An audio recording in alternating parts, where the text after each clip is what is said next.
Hello story lovers, welcome to our channel. Godavari జిల్లాలో ఒక చిన్న ఊరు. ఆ ఊరు పేరు రామాపురం. ఊరు చిన్నదే కానీ మనసులు పెద్దవి. తెల్లవారగానే కోళ్ళు కూయడం, పల్లె బాటలో ఎద్దుల గంటలు, ఇంటి ముందు ముగ్గులు, వంటింట్లో పొగలు, పొలాల వైపు వెళ్ళే రైతుల అడుగులు, ఇవన్నీ ఆ ఊరి రోజువారీ జీవితం. ఆ ఊరిలో రామయ్య అనే రైతు ఉండేవాడు. రామయ్య వయసు 45. ముఖం మీద ఎండ కాల్చిన మచ్చలు, చేతుల మీద చీలికలు, కానీ కళ్ళలో మాత్రం ఒక వెలుగు ఉండేది. అది డబ్బు వెలుగు కాదు, అది ఆశ వెలుగు. ఈసారి పంట బాగా వస్తుంది అని ప్రతి సంవత్సరం చెప్పేవాడు. అది అతను అలవాటు కాదు, అది అతని బ్రతుకు. రామయ్యకు భార్య లక్ష్మి మౌనంగా పనిచేసేది. కానీ భర్త మనసు ఎక్కడ నొచ్చుకుంటుందో ముందే తెలుసుకునేది. వారికి ఒక కొడుకు, ఒక కూతురు ఉన్నారు. కొడుకు రాజు ఇంటర్ చదువుతున్నాడు. కూతురు సీత 10వ తరగతి. ఇల్లు చిన్నది, గోడలు పాతవి, పైకప్పు వేడిగా ఉంటుంది. కానీ ఆ ఇంట్లో ప్రేమ మాత్రం చల్లని నీడలా ఉండేది. ఆ సంవత్సరం వేసవి మొదలయ్యేసరికి ఊరిలో అందరూ ఒకే మాట మాట్లాడుతున్నారు. ఈసారి ఎండలు చాలా ఎక్కువట, వానలు ఆలస్యం అవుతాయట, బోర్లలో నీరు కూడా తగ్గిపోతాయట. రామయ్య ఆ మాటలు విని తన గుండెలో భయం పెట్టుకోలేదు. ఒక ఉదయం అతను పొలంలో నిలబడి పొలంలోని ఎండిన మట్టిని చేతితో పట్టుకున్నాడు. మట్టి పొడిగా ఉంది, చేతిలో ఇసుకలా జారిపోయింది. లక్ష్మి దూరం నుంచి చూసి అడిగింది, "ఏమండి, మట్టి ఎలా ఉంది" అని. రామయ్య చిరునవ్వు నవ్వాడు. "ఇంకా 2 వానలు పడితే చాలు లక్ష్మి, మట్టి ప్రాణం తెచ్చుకుంటుంది" అన్నాడు. లక్ష్మి నెమ్మదిగా అంది, "ప్రతి సంవత్సరం ఇదే మాట అంటారు, కానీ అప్పులు మాత్రం తగ్గడం లేదు." ఆ మాట రామయ్య గుండెల్లోకి బాణంలా వెళ్ళింది. అయినా బయటకు చూపించలేదు. రైతు అప్పుల గురించి ముందే ఆలోచిస్తే విత్తనం వేయలేడు. ముందుగా ఆశ వేయాలి, తర్వాత విత్తనం వేయాలి అన్నాడు. లక్ష్మి ఏమీ చెప్పలేదు. ఆమె కళ్ళల్లో మాత్రం భయం స్పష్టంగా కనిపించింది. ఆ ఊరిలో చాలామంది రైతులు బోరు నీళ్ళ మీద ఆధారపడి పంటలు వేస్తారు. కాలువ నీళ్లు ఎప్పుడు వస్తాయో ఎవరికీ తెలియదు. వానలు ఎప్పుడు పడతాయో ఆకాశానికే తెలుసు. రామయ్యకు 3 ఎకరాల పొలం, అందులో 2 ఎకరాల్లో వరి వేయాలని అనుకున్నాడు. 1 ఎకరం మిరప. "వరి నీళ్లు ఎక్కువ తాగుతుంది నాన్న," రాజు అన్నాడు.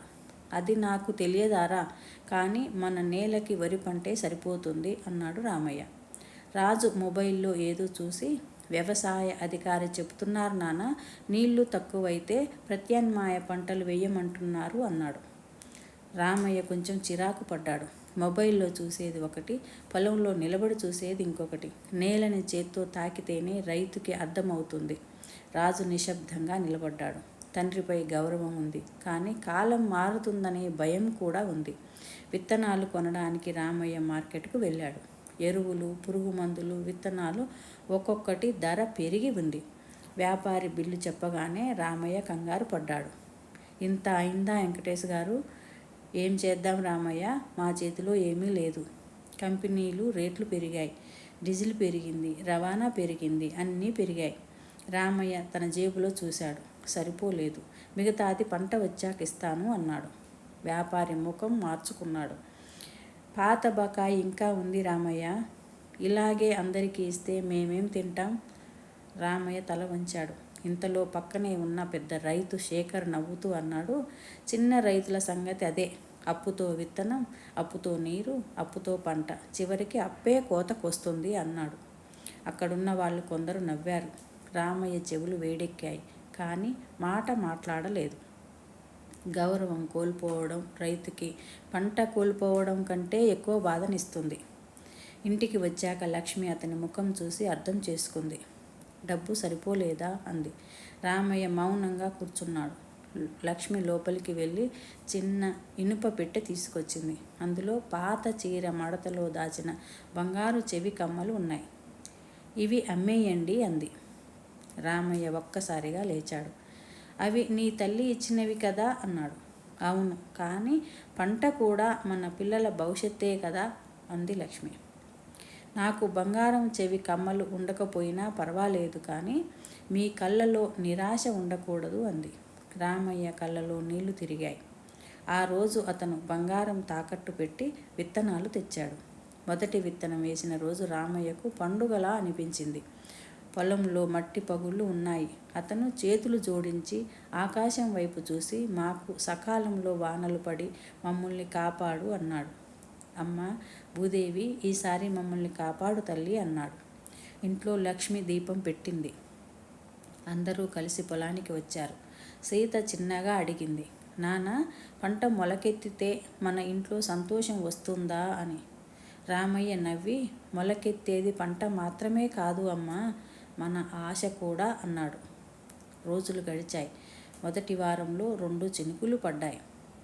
ఊరు మొత్తం బయటికి వచ్చి ఆకాశం కేసి చూసింది. వాన వస్తుంది. పిల్లలు అరుస్తూ తిరిగారు. లక్ష్మి ఇంటి ముంగిట నిలబడి నవ్వింది. రామయ్య పొలంలో నిలబడి చినుకులను ముఖానికి తగిలించుకున్నాడు. కానీ ఆ వాన పావుగంటలోపే ఆగిపోయింది.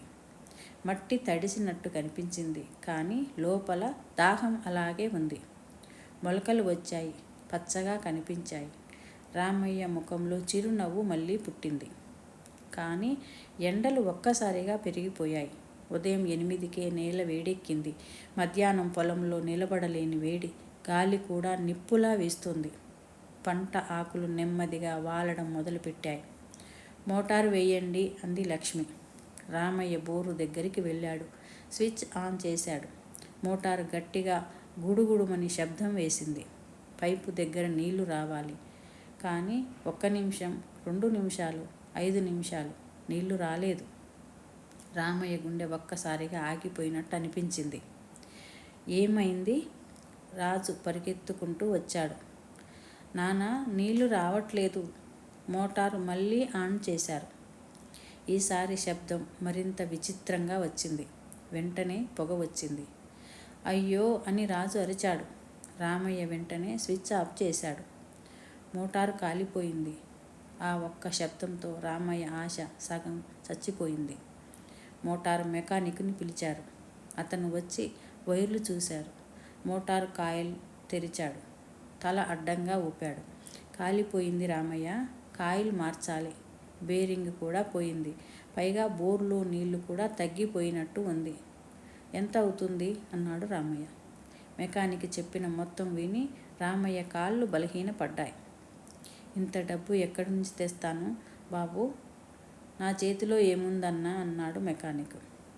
రాజు పక్కనే నిలబడి అన్నాడు, నాన్న, మనం మరో రైతు బావి నుంచి నీళ్లు తీసుకుందామా అని. అది అంత సులభం కాదురా. అందరి పొలాలకు నీళ్లు తక్కువే. ఆ రాత్రి ఇంట్లో ఎవరూ సరిగా తినలేదు. లక్ష్మి అన్నం పెట్టింది, కానీ రామయ్య చేతిలో ముద్ద నోటి వరకు వెళ్ళలేదు. సీత మెల్లగా అడిగింది, నాన్న, పంట చనిపోతుందా అని. ఆ ప్రశ్న విన్న రామయ్యకి చేతులు వణికిపోయాయి. లేదు అమ్మా, మనం కాపాడుతాం అన్నాడు. కానీ అతని స్వరంలో ధైర్యం కంటే బాధే ఎక్కువగా ఉంది. మరుసటి రోజు రామయ్య గ్రామంలోని సర్పంచ్ దగ్గరికి వెళ్ళాడు. అన్న, మోటారు కాలిపోయింది, పంట ఎండిపోతుంది, కొంచెం సహాయం చేయాలి అన్నాడు. సర్పంచ్ కుర్చీలో వెనక్కి వాలి అన్నాడు, రామయ్య, గ్రామ నిధులు ఇలాంటి వ్యక్తిగత మోటార్లకు ఇవ్వలేం. వ్యవసాయ కార్యాలయానికి వెళ్ళి అడుగు అన్నాడు. అక్కడి నుంచి వ్యవసాయ అధికారి దగ్గరకు వెళ్ళాడు. అధికారి పరిస్థితి విని సానుభూతితో మాట్లాడాడు. రామయ్య గారు, ఈ ఏడాది ఎండ ఎక్కువ, నీటి లభ్యత తక్కువగా ఉంది. మీరు వెంటనే వరికి బదులుగా తక్కువ నీటితో నిలబడే పంటల గురించి ఆలోచించాలి. ఇంకా ఆలస్యం కాలేదు. రామయ్యకు ఆ మాటలు నచ్చలేదు. సార్, నేను ఇప్పటికే విత్తనం వేశాను. ఇప్పుడు మార్చితే పెట్టిన ఖర్చు సంగతి. మొత్తం కాపాడలేకపోయినా కొంత నష్టాన్ని తగ్గించవచ్చు అన్నాడు. డ్రిప్ గురించి తెలుసుకోండి. పంట బీమా నమోదు చేశారా? రామయ్య తలదించుకున్నాడు. లేదు సార్, గత సంవత్సరం, ఈసారి అవసరం ఉండదు అనుకున్నా. అధికారి నిశ్శబ్దంగా చూశాడు. రైతు నమ్మకం మంచిదే, కానీ భద్రత కూడా అవసరం అన్నాడు. వానలు మన చేతిలో లేవు, కానీ ముందస్తు జాగ్రత్తలు మన చేతిలో ఉంటాయి కదా. ఆ మాట రామయ్య మనసులో గుచ్చుకుంది. ఇంటికి తిరిగి వస్తుండగా రామయ్య రోడ్డుపై ఆగిపోయాడు. దూరంగా తన పొలం కనిపించింది. పచ్చగా మొలకెత్తిన పంట ఇప్పుడు నీళ్లు లేక అలసిపోయిన పిల్లలా కనిపించింది. ఆకాశం వైపు చూశాడు. మబ్బు లేదు. చెట్టు నీడలో కూర్చున్నాడు. చెమట కళ్ళలోకి వచ్చింది, కానీ అతనికి అది చెమటో కన్నీరో తెలియలేదు. అప్పుడే పక్క ఊరి రైతు నరసింహం వచ్చాడు. ఏమయ్యా రామయ్య, ఇక్కడ కూర్చున్నావేంటి? మోటారు కాలిపోయిందన్నా, పంట చేతి నుంచి జారిపోతుంది అన్నాడు. నరసింహ కొద్దిసేపు మౌనంగా ఉన్నాడు. నా పొలంలో కూడా నీళ్లు తక్కువే, కానీ రాత్రి 2 గంటల తర్వాత నీకు నీళ్ళు ఇస్తాను, పైపు వేసుకోగలవా అన్నాడు. రామయ్య కళ్ళలో ఆశ మెరిసింది. నిజంగా అంటున్నావా అన్నా? రైతుకి అండగా నిలబడకపోతే ఇంకెవరు నిలబడతారు అన్నాడు. ఆ మాట రామయ్య గుండెల్లో దీపంలా వెలిగింది. ఆ రాత్రి రాజు, రామయ్య, నరసింహం ముగ్గురు కలిసి పొలాల మధ్య పైపులు వేశారు. చీకటి, దూరంగా కుక్కలు మొరుగుతున్నాయి. గాలి వేడిగా ఉంది, కానీ వాళ్ళలో ఆశ చల్లగా ఉంది. రాత్రి 10 గంటలకు నీళ్లు వదిలారు. పైపు చివర నుంచి నీళ్లు రావడం మొదలైంది. రామయ్య ఆ నీళ్లను చేతిలోకి తీసుకున్నాడు. అమ్మ, ప్రాణం వచ్చింది అన్నాడు. కానీ ఆ ఆనందం ఎక్కువసేపు నిలబడలేదు. 1 గంట తర్వాత నీటి ప్రవాహం తగ్గిపోయింది. నరసింహం పరిగెత్తి వచ్చాడు. రామయ్య, నా బోరు కూడా గాలి కొడుతుంది, నీళ్లు ఆగిపోతున్నాయి. ముగ్గురు నిశ్శబ్దంగా నిలబడ్డారు. ఆకాశం నిశ్శబ్దం, నేల నిశ్శబ్దం. వారి గుండెలు మాత్రం కేకలు వేస్తున్నాయి. మరుసటి ఉదయం పొలంలో కొన్ని మొక్కలు వాడిపోయాయి. సీత పొలానికి వచ్చి ఒక వాడిపోయిన మొక్కను చూసింది. ఆమె చిన్న చేతితో ఆ మొక్కను నిలబెట్టే ప్రయత్నం చేసింది. నాన్న, ఇది మళ్ళీ బతుకుతుందా అన్నది. రామయ్య మాట రావడం లేదు. లక్ష్మి వెంటనే సీతను దగ్గరికి తీసుకొని, కొన్ని మొక్కలు ఎండిపోతాయమ్మా, కానీ రైతు మనసు ఎండిపోకూడదు అంది. రామయ్య భార్య వైపు చూశాడు. ఆమె సాధారణ మహిళే, కానీ ఆ క్షణంలో అతనికి ఆమెనే తన ధైర్యంగా కనిపించింది. రోజులు మరింత కఠినంగా మారాయి. ఊరిలో నీటి గొడవలు మొదలయ్యాయి. ఒకరు మరొకరి పైపు తీసివేశారని గొడవ, మరొకరు రాత్రి మోటారు ఎక్కువసేపు వేశారని తగువు. ఎవరి కళ్ళలో చూసినా భయం. వాన రాకపోతే మనసుల మాటలు కూడా కఠినంగా మారుతాయి. ఒక సాయంత్రం రామయ్య పొలం దగ్గరికి వెళ్ళగా శేఖర్ అక్కడ నిలబడి ఉన్నాడు. ఏమయ్యా రామయ్య, నీ పంట చూస్తే చాలా బాధేస్తుంది. అమ్మేయి పొలం, నాకు ఇస్తే మంచి రేటు ఇస్తా అన్నాడు. రామయ్య ఒక్కసారిగా చూశాడు. పంట ఎండిపోతే రైతు పొలం అమ్మేస్తాడని ఎవరు చెప్పారు? శేఖర్ నవ్వాడు.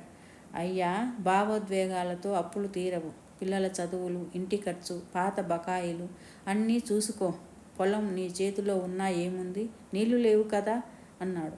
రామయ్య దగ్గర మాట లేదు, కానీ గుండెల్లో కోపం ఉంది. ఈ పొలం నా తండ్రి చెమట, నా తల్లి కన్నీరు. నేను బ్రతికి ఉన్నంత వరకు అమ్మను. శేఖర్ నవ్వుతూ వెళ్ళిపోయాడు. కానీ ఆ మాటలు రామయ్య మనసులో రాత్రంతా తిరిగాయి. ఆ రాత్రి లక్ష్మి అతనికి చెప్పింది, మనమంతా కలిసి మాట్లాడుకుందాం. దాచుకుంటూ ఉంటే బాధ పెరుగుతుంది. రామయ్య, లక్ష్మి, రాజు, సీత నలుగురు ఇంటి ముందు చాపపై కూర్చున్నారు. లక్ష్మి ముందుగా మాట్లాడింది. పంట నష్టమైతే అది మన తప్పు కాదు. వాన రాలేదు, నీళ్లు తగ్గాయి, మోటారు కాలిపోయింది. దానికి మనం ఏం చెయ్యాలి? ఇక ముందు మనం ఏమి నేర్చుకోవాలి? రాజు నెమ్మదిగా అన్నాడు. నాన్న, నేను చదువు మధ్యలో వదిలి పనికి వెళ్తాను అన్నాడు. రామయ్య గట్టిగా అన్నాడు. ఆ మాట కలలో కూడా అనకు. రైతుకు కష్టం వస్తే పిల్లలు చదువుకోకూడదు అని కాదు, మంచి చదువు నిర్ణయాలు తీసుకోవాలి. సీత కళ్ళలో నీళ్లు. అయితే మనం ఏం చేద్దాం నాన్న? రామయ్య చాలాసేపు మౌనంగా ఉన్నాడు. తరువాత అన్నాడు. మొదటిగా మిగిలిన పంటను కాపాడడానికి ప్రయత్నిస్తాం. రెండవది, ఇక నుంచి నీటిని ఆదా చేసే పద్ధతులు నేర్చుకుంటాం. మూడవది, ఏ పంట వేయాలో మనం ఒక్కరమే నిర్ణయించాం, అధికారులను అడుగుతాం. నాలుగవది, అప్పు తీసుకున్న లెక్క రాసుకుంటాం. ఐదవది, మనం భయపడకుండా నిలబడతాం. లక్ష్మి చిరునవ్వు నవ్వింది. ఆ రాత్రి ఆ ఇంట్లో సమస్యలు తీరలేదు, కానీ భయం సగం తగ్గింది. మరుసటి రోజు రాజు తన స్నేహితుడి ద్వారా చిన్న నీటి నిల్వ గుంతల గురించి తెలుసుకున్నాడు. పొలం అంచుల్లో చిన్న మట్టితో కట్ట కట్టి వాన నీరు నిల్వ చేసే పద్ధతి. రామయ్య మొదట నవ్వాడు. వాన రాకపోతే గుంతలు ఏం చేస్తాయిరా అని. రాజు ప్రశాంతంగా అన్నాడు, వాన మన చేతిలో లేదు నాన్న, కానీ పడిన ఒక చినుకును కూడా వృధా కాకుండా చేయడం మన చేతిలో ఉంది అన్నాడు. ఆ మాట వినగానే రామయ్య మౌనమయ్యాడు. తన కొడుకు మాటలో నిజం ఉంది అనుకున్నాడు. గ్రామంలోని మరికొందరు రైతులతో మాట్లాడి పొలాల అంచులు సరిచేశారు. చిన్న గుంతలు తవ్వారు. పాత చెరువు కాలువలో గడ్డిని తొలగించారు. మొదట కొందరు నవ్వారు, వాన లేకుండా చెరువు శుభ్రం చేస్తున్నారా అని. కానీ నరసింహ అన్నాడు, వాన వచ్చిన తర్వాత తవ్వాలనుకుంటే ఆలస్యం, ముందుగా సిద్ధం కావాలి. ఇంతలో మోటారు మరమ్మతుకు డబ్బు ఇంకా లేదు. లక్ష్మి ఇంట్లో ఆవు పాల నుంచి కొంత డబ్బు దాచింది. రాజు ట్యూషన్ చెప్తానని కొంత సంపాదించాడు. సీత తన పుట్టినరోజుకి కొత్త డ్రెస్ కోసం దాచిన డబ్బు. నాకు కొత్త డ్రెస్ కంటే మన మోటారు బాగు కావాలి అంది. ఆ మాట విని రామయ్య తల వంచుకున్నాడు. నా పిల్లలు చిన్న వయసులోనే ఎంత పెద్ద మనసుతో ఆలోచిస్తున్నారు అని లోపల బాధపడ్డాడు. ఒకరోజు గ్రామ సభ జరిగింది. వ్యవసాయ అధికారి వచ్చారు. నీటి సంరక్షణ, పంట బీమా, మట్టి పరీక్ష, తక్కువ నీటి పంటలు, సమూహంగా మోటారు మరమ్మతులు, చెరువు పునరుద్ధరణ గురించి మాట్లాడారు. అధికారి అన్నాడు, రైతు అన్నదాత, కానీ అన్నదాత ఒంటరిగా పోరాడకూడదు. ప్రతి రైతు తన పొలంలో నీటిని నిల్వ చేయాలి. ప్రతి గ్రామం చెరువును కాపాడాలి.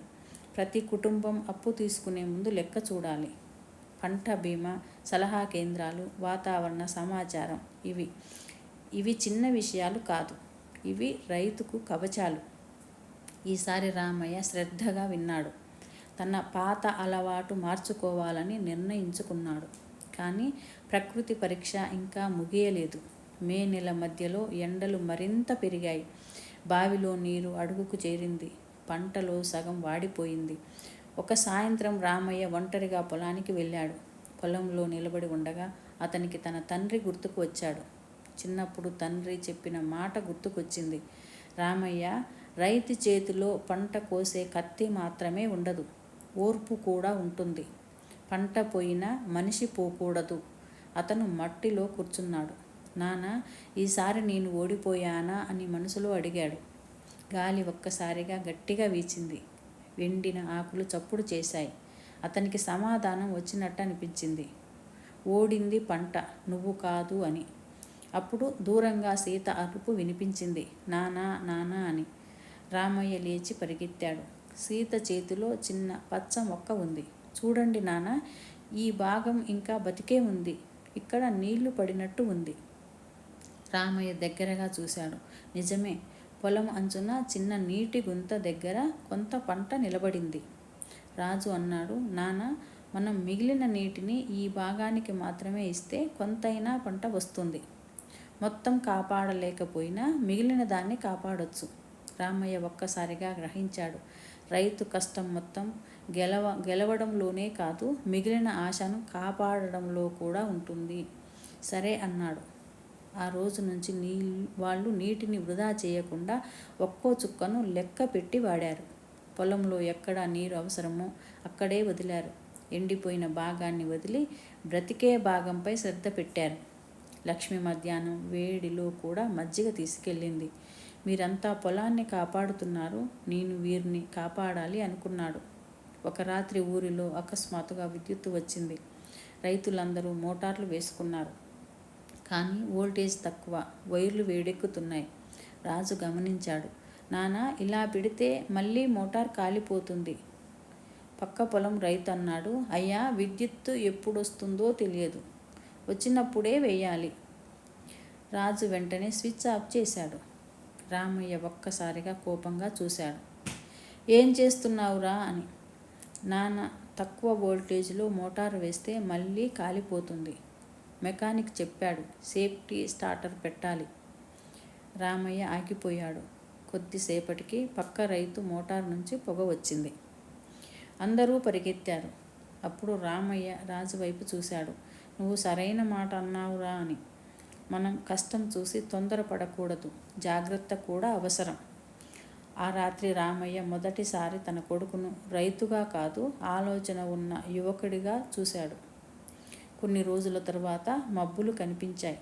ఊరు మొత్తం ఆకాశం వైపు చూసింది. పిల్లలు బయటకు వచ్చారు. పెద్దలు ఇంటి ముందుకు వచ్చారు. గాలి వాసన మారింది. ఎండిన నేల నుంచి ఒక ఆశ పరిమళం వచ్చింది. లక్ష్మి నెమ్మదిగా అంది, ఈరోజు పడుతుందేమో వాన అని. రామయ్య ఏమీ మాట్లాడలేదు. గత అనుభవం అతన్ని జాగ్రత్తగా మార్చింది. మబ్బులు దగ్గరయ్యాయి. ఉరుములు మొదలయ్యాయి. మొదటి చినుకు పడింది. తర్వాత ఇంకొకటి. తర్వాత వాన జల్లు. సీత ఆనందంతో అరుస్తూ ఇంటి బయటకు వచ్చింది. వాన వాన అంటూ వాన వాన అంటూ రాజు నవ్వాడు. లక్ష్మి కళ్ళలో నీళ్లు. రామయ్య మాత్రం పొలానికి పరిగెత్తాడు. వాన గట్టిగా కురిసింది. నేల నీరు తాగుతున్న శబ్దం వినిపించినట్టుంది. గుంతలు నిండుతున్నాయి. పొలం అంచుల్లో కట్టిన కట్టలు నీటిని ఆపుతున్నాయి. రామయ్య మట్టిలో మొకాళ్లపై కూర్చున్నాడు. ఆకాశం వైపు చూసి చేతులు జోడించాడు. ధన్యవాదాలు తల్లి అని. కానీ అతని మనసులో ఈసారి కొత్త భావం ఉంది. వాన వచ్చింది కాబట్టి బ్రతికాం కాదు, వాన రాకముందే సిద్ధమయ్యాం కాబట్టి కొంత బతికించుకున్నామని. వాన తర్వాత మొత్తం పంట తిరిగి రాలేదు. ఎండిపోయిన భాగం అలాగే పోయింది. కానీ మిగిలిన భాగం నిలబడింది. కొంత వరి వచ్చింది. మిరపలో కూడా కొంత దిగుబడి వచ్చింది. అప్పు మొత్తం తీరలేదు, కానీ ఇంట్లో అన్నానికి ఏ కొరత లేదు. పిల్లల చదువు ఆగలేదు. పొలం అమ్మాల్సిన పరిస్థితి రాలేదు. కోత రోజు రామయ్య కత్తి చేతితో పట్టుకొని నిలబడ్డాడు. ముందులాగా ఆనందంతో కాదు, లోతైన వినయంతో. నరసింహ వచ్చి భుజం మీద చెయ్యి వేశాడు. ఎంత వచ్చింది అన్నాడు.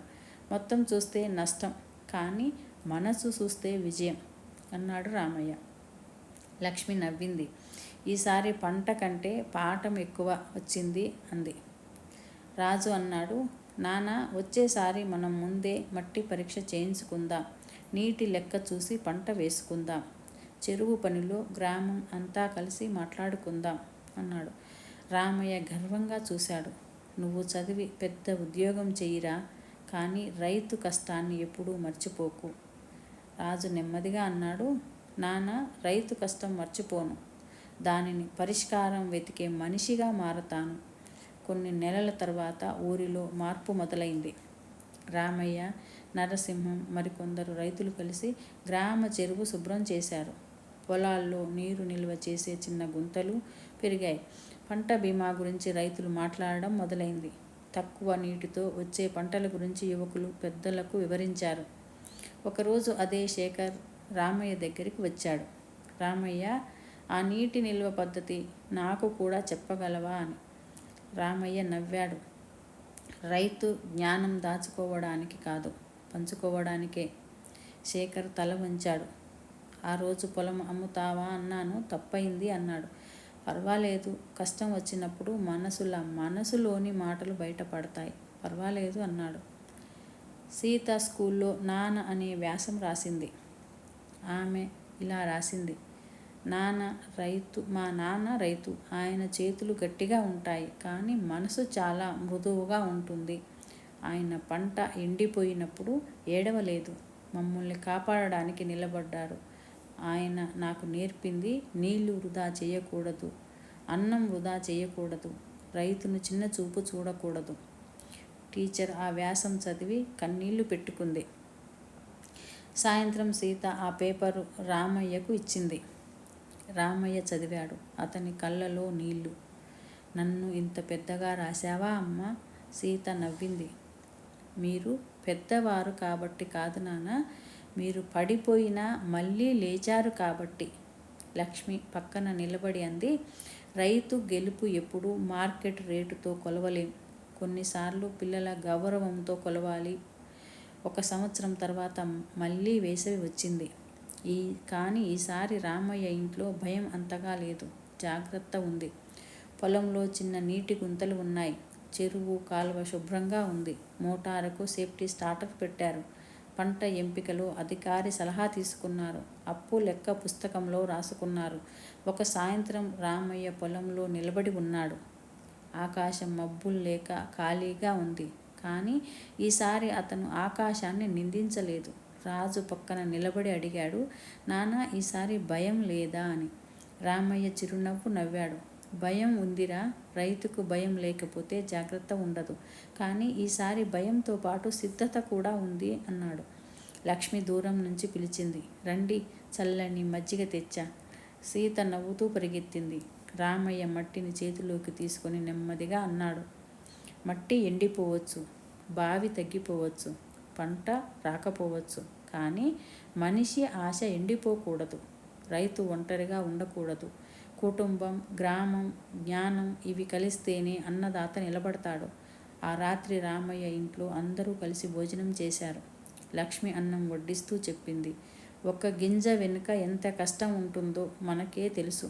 అందుకే ఒక్క ముద్ద కూడా వృధా చేయకూడదు అని. రాజు తల ఊపాడు. మన ఊరిలో నీటి గురించి పిల్లలకు అవగాహన కార్యక్రమం పెడదాం నాన్న అన్నాడు. సీత వెంటనే అంది, నేను స్కూల్లో చెప్తాను, అన్నం వృధా చేయొద్దు, నీళ్లు వృధా చేయొద్దు అని. రామయ్య నవ్వాడు. ఆ నవ్వులో ఓటమి లేదు.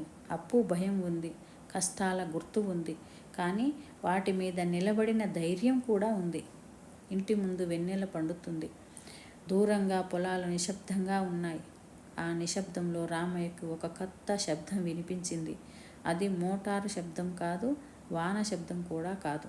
అది తన కుటుంబం తనతో ఉందనే నమ్మకం. ప్రతి రైతు కథలో ఒక పంట ఉంటుంది, ఒక అప్పు ఉంటుంది, ఒక ఎండ ఉంటుంది, నిద్ర లేని రాత్రులు ఉంటాయి. కానీ ప్రతి రైతు కథలో ఒక దీపం కూడా ఉంటుంది. ఆ దీపం భార్య ఓదార్పు కావచ్చు, పిల్లల మాట కావచ్చు, పక్క రైతు సహాయం కావచ్చు, లేదా ఒక చిన్న కొత్త ఆలోచన కావచ్చు. రామయ్యకు ఆ దీపం ఇవన్నీ అయ్యాయి. అతను చివరికి తెలుసుకున్నాడు, రైతు చేతిలో విత్తనం మాత్రమే ఉండదు, అతని గుండెలో దేశం ఆకలి ఉంటుంది, అతని చెమటలో మన భోజనం ఉంటుంది, అతని కన్నీటిలో మన బాధ్యత ఉంటుంది. అందుకే మనం తినే ప్రతి గింజ ముందు ఒక క్షణం రైతుని గుర్తు చేసుకోవాలి. నీళ్లు వృధా చేయకుండా ఉండాలి, అన్నం వృధా చేయకూడదు, రైతు సమస్యలు చూసి నవ్వకూడదు, సాధ్యమైన చోట సహాయం చేయాలి, రైతు పిల్లల చదువుకు గౌరవం ఇవ్వాలి. పంట విఫలమైనప్పుడు రైతు ఒంటరిగా లేడని చెప్పాలి. ఎందుకంటే రైతు నిలబడితేనే గ్రామం నిలబడుతుంది, గ్రామం నిలబడితేనే దేశం నిలబడుతుంది. ఆకాశంలో మబ్బులు రావడం మన చేతిలో లేదు, కానీ మన గుండెల్లో మబ్బులు కమ్ముకోకుండా చూసుకోవడం మన చేతిలోనే ఉంది. పంట ఎండిపోవచ్చు, కానీ ధైర్యం ఎండిపోకూడదు. ఇదే రామయ్య కథ. ఇదే వేలాది రైతుల నిజమైన మనసు.